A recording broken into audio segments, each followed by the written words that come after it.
O líder do Hamas, Ismail Haniyeh, disse hoje que o movimento islamista está perto de chegar a um acordo de trégua na guerra com Israel. Luca Bassani chega ao vivo com a gente, direto da Europa, direto de Munique, onde são 18 horas e 16 minutos, 6h20, mais ou menos. Luca Bassani, como é que você está vendo a possibilidade aí de uma trégua, de uma negociação? A gente tem recebido também, por fontes de Israel, que os acordos estão caminhando, mas, número um, é possível que haja esse acordo, que ele seja formalizado? Número 2, como ele seria? Uma trégua ou troca de prisioneiros palestinos por reféns israelenses? Boa noite. Boa tarde a você, Capês, aos nossos comentaristas e também aqueles que acompanham o Linha de Frente. Nós vemos que hoje, pela primeira vez, um dos beligerantes, no caso a liderança do Hamas, falou abertamente sobre esse processo de negociação. Vale ressaltar que desde a semana passada, tanto líderes catares, o próprio emir do Catar, quanto fontes americanas que representam também o lado israelense, falavam sobre a possibilidade da libertação de um número mais expressivo de reféns, já que desde o ataque terrorista do dia 8 de outubro, das 240 pessoas levadas, apenas 4 foram libertas, além de outras 2 que foram encontradas mortas. Nesse sentido, hoje o líder do Hamas, Ismail Haniyeh, que vive no Catar, que vive em Doha, muito distante da faixa de Gaza, disse que esse acordo já estaria nos seus trâmites finais e que ele seguiria, então, para a libertação de 50 a 100 reféns israelenses, todos civis, com prioridade às mulheres, às crianças e aos idosos, em troca de 5 dias de trégua nas hostilidades, para que o grupo possa se reorganizar e também a ajuda humanitária possa fluir de maneira mais constante para a faixa de Gaza, principalmente a porção sul, onde se concentram os refugiados, os deslocados de Gaza, ao mesmo tempo em que prisioneiros palestinos dentro do território de Israel também seriam libertos. Maiores detalhes, quando isso aconteceria, quem são essas pessoas, se são 50, se são 100 reféns, se a trégua é de 3 dias ou de 5 dias, porque também dados contraditórios nesse sentido foram divulgados, a gente não sabe ao certo. Aquilo que a gente vê é que agora com esse comunicado oficial tem a tendência de que possa acontecer ainda essa semana, mas vale sempre ressaltar que uma vez que isso não foi ainda concretizado, não podemos atribuir como verdadeiras as falas tanto do Hamas quanto de outros negociadores que não conseguiram comprovar aquilo que dizem até o momento. Luca Bassani, a gente sabe por experiência de segurança pública, não necessariamente de guerra, que o sequestro ele cria dificuldades também para o sequestrador, principalmente quando se trata de pessoas com saúde frágil, como idosos e crianças. Você tem que alimentar, tem que cuidar, as condições não são as ideais, principalmente se estiver em túneis onde há pouca ventilação. Então, até que ponto essa negociação também convém aos terroristas para poder trocar esses reféns que lhes são muito trabalhosos, custosos para manter, por prisioneiros, muitos dos quais estão presos porque foram envolvidos, são suspeitos de atos de terrorismo contra Israel. Ou até que ponto essa trégua pode facilitar uma reorganização do Hamas? E antes que você responda, eu já quero emendar a questão para que você avalie o seguinte. Numa guerra, a primeira vítima é a verdade. Nós estamos acompanhando muitas notícias em que os guerrilheiros do Hamas alegam terem destruído dezenas de veículos de Israel, de veículos de guerra, blindados e até tanques, e que estão com armamentos importados aí, contrabandeados, melhor dizendo, da Coreia do Norte e do Irã. Até que ponto essa ocupação de Israel de parte da faixa de Gaza pode ser anunciada como uma conquista que traz um fim próximo para a guerra, ou até que ponto essa guerra deve perdurar por mais tempo com terroristas infiltrados nos túneis e com capacidade de resistência e produzir baixas no exército israelense? Como está a questão da liberação dos reféns e o tempo de duração da guerra? Olha, Capês, como você bem colocou, a questão de liberação de reféns que têm saúde frágil é sim uma das vontades do Hamas, considerando que a faixa de Gaza é uma das regiões menos seguras do mundo, onde faltam itens básicos, falta água para a higienização, falta alimentos, remédios nem se fale. Então, se livrar desses reféns.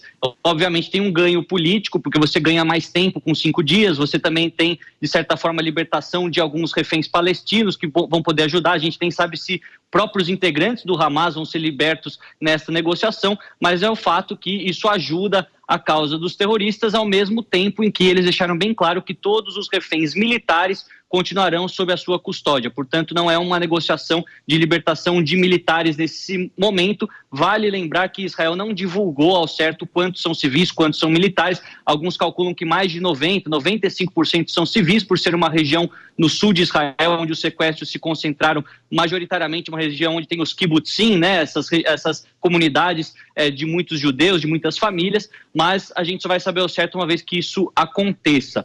Ao mesmo tempo, em relação a esses esforços militares de Israel praticamente se concretizando e o que isso pode reverberar no ponto de vista geopolítico, a gente vê que é algo muito difícil, porque assim como em outras ocasiões que houve a conquista de territórios por Israel nas guerras que muitas vezes não foram começadas pelos israelenses, mas tiveram eles como vencedores, a administração local de uma região que é majoritariamente árabe, majoritariamente muçulmana e que vê o governo de Israel como um governo hostil, ela é extremamente difícil do ponto de vista de segurança, principalmente uma região como a faixa de Gaza, que ainda tem essa extensa estrutura de túneis. O objetivo não é só controlar o aspecto político-administrativo de Gaza, mas é fazer com que essa estrutura militar que atua no subterrâneo pare de funcionar. Nós sabemos que as lideranças mais expressivas do Hamas nem em Gaza vivem na Turquia e no Catar, majoritariamente. Então, eliminar o Hamas de uma vez por todas é algo bastante utópico, mas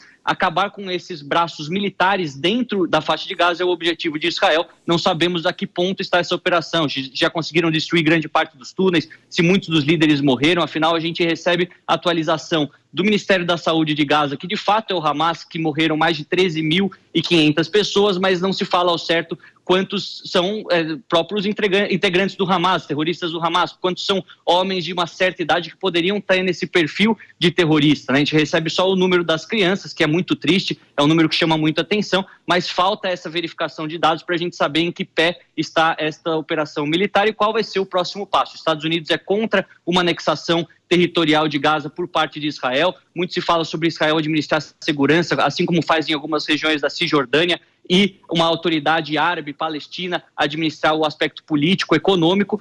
São muitas hipóteses, muitos rumores e poucas informações concretas, infelizmente, por enquanto.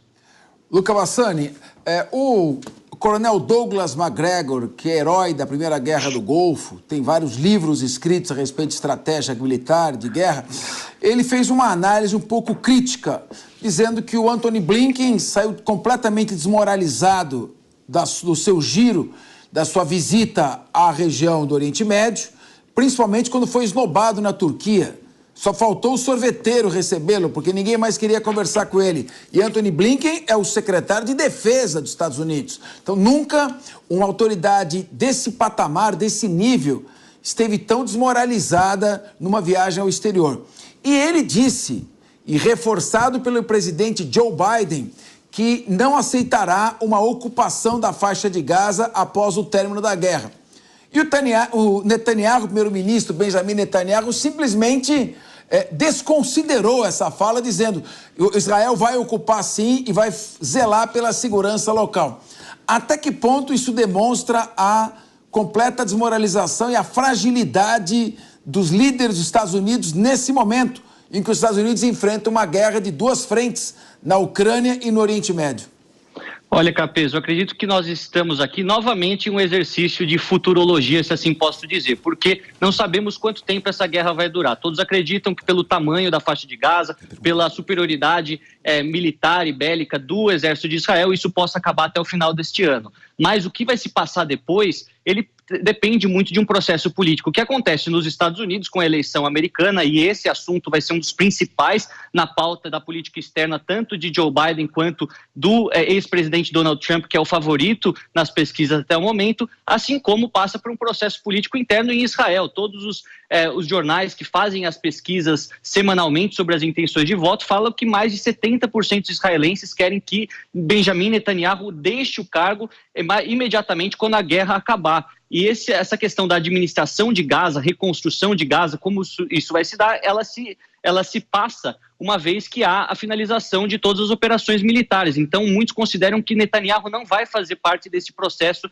de decisão, e sim um novo gabinete, uma nova política israelense que vai ser muito influenciada pelo que aconteceu na guerra, inclusive pelas falhas de segurança imensas que puderam propiciar esse ataque terrorista em primeiro momento. Então, eu acredito que, por mais que a gente veja visões contraditórias daquilo que os americanos pensam para o futuro de Gaza e o que os israelenses querem fazer com Gaza, isso passa pela política interna de cada um dos países, que em pouco tempo pode estar totalmente diferente e aí vai ditar novos rumos. Nós sabemos que as Nações Unidas fazem um apelo para que seja um governo dos palestinos para os palestinos, para evitar exatamente a formação de novos grupos radicais no médio e longo prazo, mas os apelos da ONU ultimamente não estão sendo muito bem ouvidos, Capês.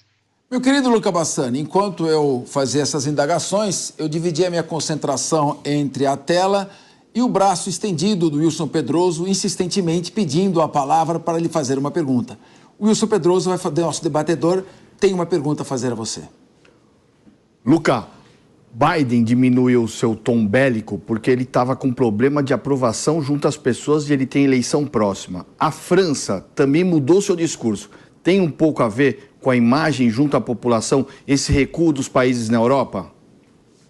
Olha, tem sim, mas o caso da França ele é um pouco diverso. As próximas eleições francesas presidenciais vão acontecer apenas em 2027. Lá o ciclo eleitoral é de 5 em 5 anos. Ano passado, nós, a Jovem Pan News, estávamos em Paris cobrindo a vitória de Macron sobre Marine Le Pen, mas muitos indicam que Macron e o seu partido já estão desmoralizados internamente para o próximo ciclo eleitoral. O problema é que isso ainda é muito distante. Nós estamos falando aí de cerca de 4 anos, 3 anos e meio, mais ou menos, e Macron se preocupa, sim, com o apoio incondicional a Israel se tornar uma reativação do extremismo islâmico dentro da França, fazendo com que o país volte a ser alvo do terrorismo. Então, a gente sabe que na França há pouco mais de 3 a 5 milhões de muçulmanos, muitos deles alinhados automaticamente com a causa palestina, uns mais radicais, outros mais moderados, mas o fato é que quando a política francesa se posiciona de maneira tão alinhada com o governo de Israel, isso pode ser interpretado por essas populações mais radicais como uma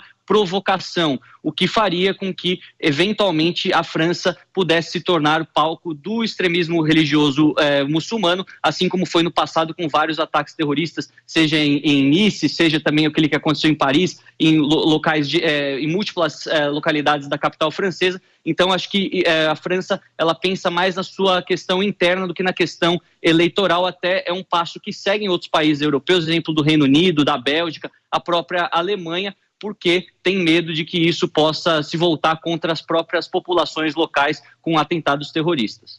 Bom, Luca, nós temos ainda mais questões para colocar. Agora chega aquela hora em que eu tenho que pedir a você para ser mais sintético, porque o tempo começa a nos espremer. Tem uma jornalista investigativa israelense, Efrat Fenixson. Ela deu uma entrevista num canal blckbx.tv. E ali ela deu uma entrevista de mais de 1 hora, dizendo o seguinte: veja, pode ser uma mera especulação, mas nós somos obrigados a colocar aqui. Essa é uma mesa de debates. Ela diz o seguinte: está cheirando muito mal, eu achei uma colocação extremamente grave, a ausência do exército israelense quando o próprio serviço de inteligência, serviço secreto egípcio, havia alertado que poderia haver um atentado terrorista e que eles se deslocaram, foram até a Cisjordânia, muitos deles concentraram o policiamento da região na Cisjordânia, abandonaram aquela região onde se sabia que haveria um evento com jovens sendo realizado. Como você vê, claro que é um tipo de especulação. E ela diz que Netanyahu terá que pagar contas após a guerra, dando explicações sobre isso. Foi uma incompetência? Teria sido uma ação criminosa? É uma acusação extremamente forte.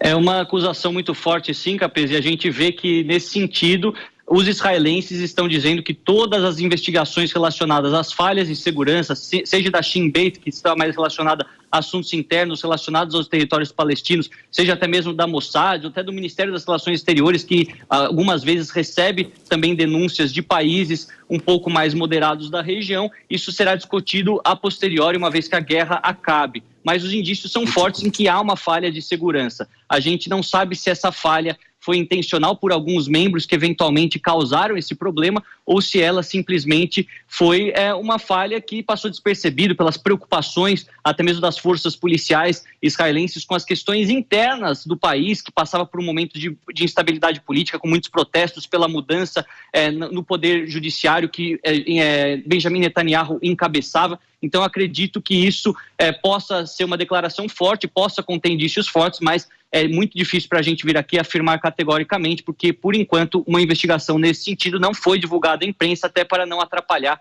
as operações militares dentro da faixa de Gaza. Exatamente, eu estou só transmitindo a entrevista, não estou lhe dando nenhum crédito, ela é especulativa, mas pode ser o início de uma investigação. Agora, Luca, para encerrar, eu estava lembrando daquela música sertaneja antiga, eu nem lembro quem que canta. Lembra de mim, liga pra mim. De quem que é? Vocês lembram de quem que é essa música? Nossa, lembre em mim, canta pra mim. Leandro e Leonardo. Então essa música estava ecoando, né? Leandro e Leonardo, né? Canta de novo, vai. Não liga pra ele, pensa em mim, né?